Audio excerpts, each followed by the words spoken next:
Let's get it started. Number 20. Dwayne Bowe and the addition of Donnie Avery to the Kansas City Chiefs. I chose this because Donnie Avery's a big body receiver. This is mainly him. Donnie Avery's just a smaller guy who occasionally beats you deep. But this is mainly Dwayne Bowe. Alright, and number 19. Stedman Bailey and Tavon Austin to the Rams. The West Virginia tandem together was drafted to the Rams, which I think is phenomenal for the Rams. They're probably one of my favorite organizations in the NFL. And the addition of two of these speedy guys that have been playing together in West Virginia for a long time says a lot that they know what they're doing and trying to move forward and bring in some, I don't know what the right word is, unity to the team by drafting two receivers from the same college. So that's a good thing as well. And number 18, the also young tandem of Antonio Brown and Emmanuel Sanders to the Pittsburgh Steelers. I like both these guys. They're both pretty fast. They both run some decent routes, and they're pretty clutch.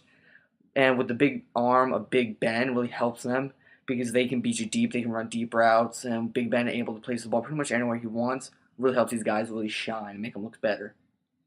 Number 17. Here's another one where it's mainly just one guy. This is kind of low for him, but this is a tandem list of mine, I remind you. This is number 17, A.J. Green and Andrew Hawkins. Andrew Hawkins is a deep threat at most. He's not a big guy. He's like 5'11", maybe 180 pounds. He's a playmaker, but he's not a Deshaun Jackson anyway. He doesn't like consistently bring a high level of playmaking ability. But AJ Green, I think he's a freak of nature. He has stellar hands, great routes. He's fast.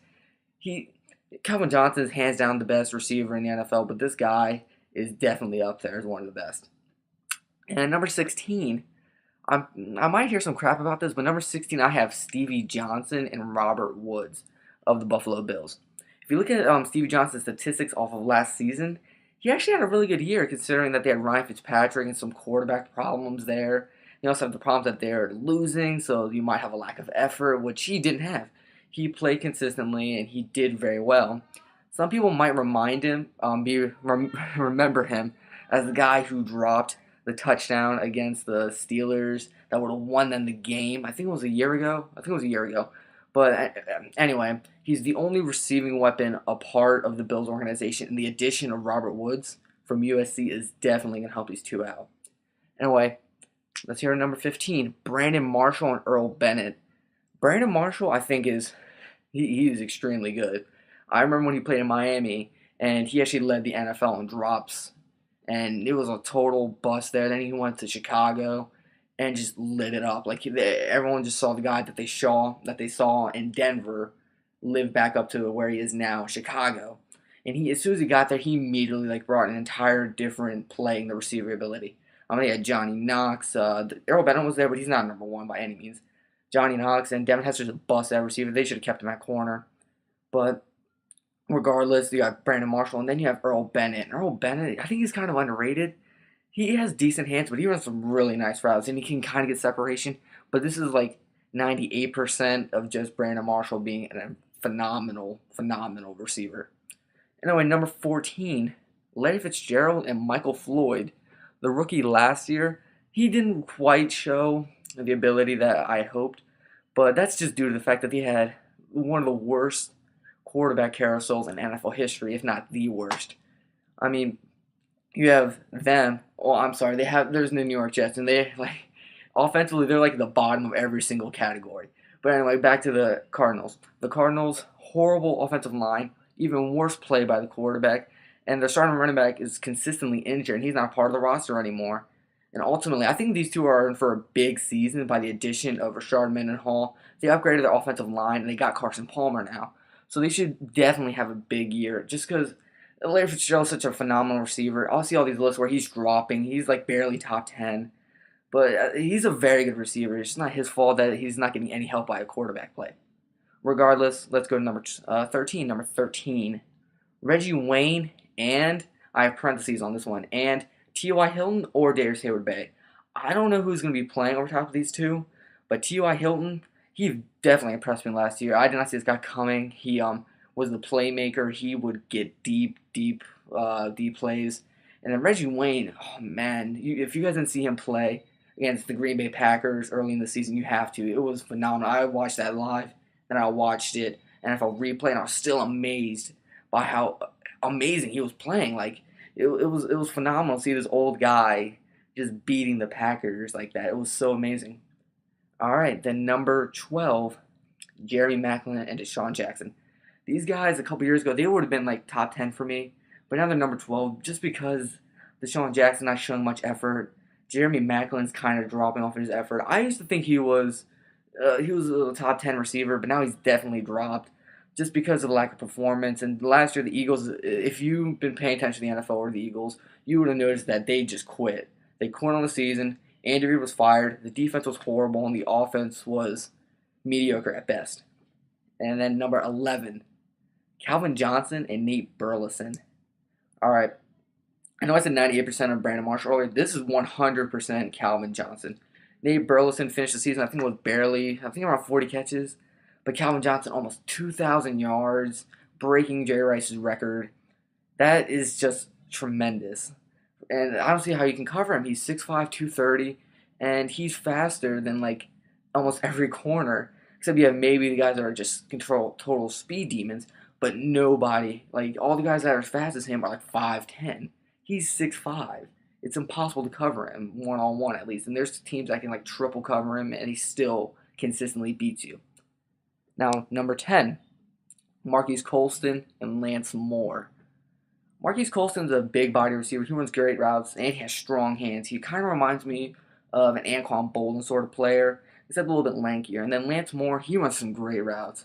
I think he's definitely underrated in terms of the NFL. I think people need to start recognizing his potential and ability. And it really helps you throughout that the fact that they have Drew Brees, who's, I think, third or fourth best quarterback in the NFL. Then number 9. Number 9, I love this one. Percy Harvin and Sidney Rice. The tandem from Minnesota has been reunited down in Seattle. In Seattle, I think they're going to be impossible to cover if you're on defense playing against Russell Wilson, Marshawn Lynch, and then you have these two. And then they still have Golden Tate. And I just don't think I can cover them. You have Percy Harvin, who's fast. Sidney Rice, who's a big body receiver, who's really hard to cover one-on-one just because he's such a big player. And then you have Golden Tate, who just, all that dude is make plays. He's a highlight reel of a receiver.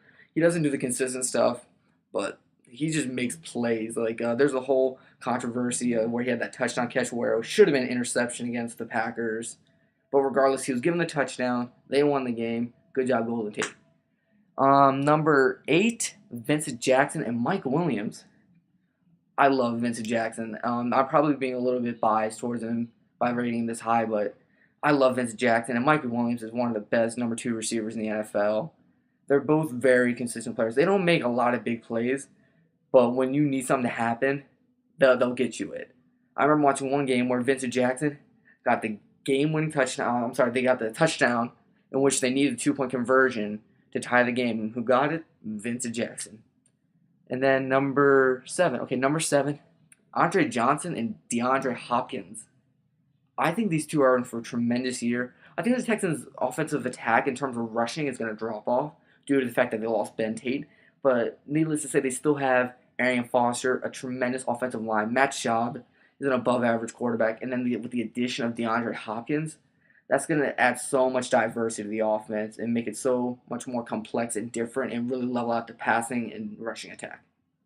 Number 6, Bryant and Miles Austin. I was having a hard time figuring out where these guys were ranking just because they're very up and down, especially Miles Austin. And Bryant didn't kick it until midway through the season. And he's kind of cocky, thinking he can get 2,000 yards, which he has the ability for it. But mentally, I don't think he's going to be able to just because he's so conceited. He doesn't put the work in like Calvin Johnson or Jerry Rice kind of player. And then Miles Austin's always injured with his hamstring, and it's just all the time. But it's not really his fault. I think he's a really good player. He just has to stay on the field somehow, some way. Then I have number 5, Victor Cruz and Hakeem Nicks. I like this. You got the salsa dance, and you got Hakeem Nicks, who I think he has probably the strongest hands in the NFL. If the ball hits his hands and a defender's on him, he's going to catch the ball. Like, the ball just does not seem to be dropped out of his hand when he's covered. Which it's really hard to see that in NFL nowadays. We have a guy where it hits his hands and it just stays there. It just stays there. And then you have Victor Cruz, who's so shifty. Like, do you guys? I doubt you guys remember this, but there's the whole 99-yard touchdown where he beat, I think it was Antonio Cromartie when they played the Jets and took it 99 yards for a touchdown. And that guy, I remember seeing that, I was like, wow, no wonder this guy salsa dances because he has a reason to. He can kind of showboat if he does stuff like that. And then next, number 4. This is kind of a tough one. It's Jordy Nelson and James Jones, but then they also have the third receiver, Randall Cobb.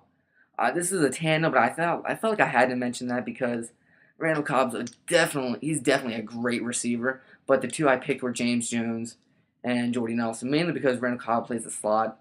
But regardless, Jordy Nelson, I don't know how he does it.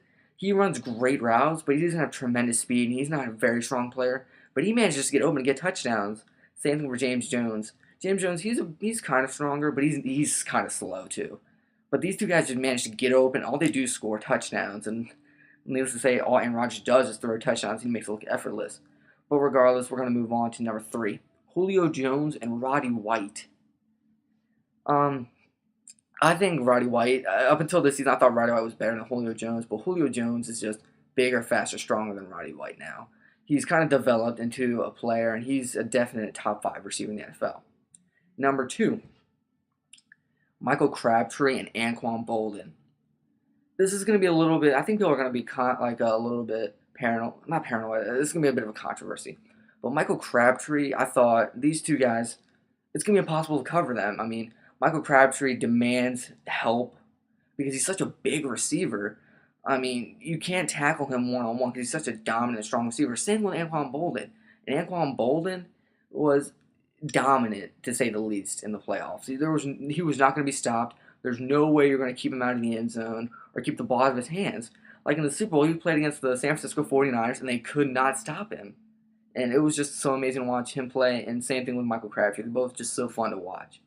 And then number 1, the best tandem receiver corps, or not receiving corps, the number 1 receiving tandem in the NFL, Demaryius Thomas and Eric Decker. And what makes this tandem so deadly is that they also added the addition of Wes Welker, which is tremendous. He's probably the greatest route runner in the NFL. I think he is very good.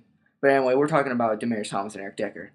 Eric Decker gets open. The ball hits his hand, he catches it, and he breaks tackles. He's so hard to cover. Then you have Demaryius Thomas, who I believe is better than Bryant, but he kind of reminds me of a smaller Calvin Johnson. He's nowhere near as good. Like, hands down, Calvin Johnson's the best. But Demaryius Thomas is just fast. He's fast, and he's like 6'4", 6'3", 220. He's so fast, and he's so strong. I mean, it would be a handful for anybody to cover him one-on-one, and it demands help over the top. And then once you add Eric Decker, you're gonna need to scheme against him a little bit and have help. And then when you have Wes Welker in the slot, you're gonna have like your nickel corner covering.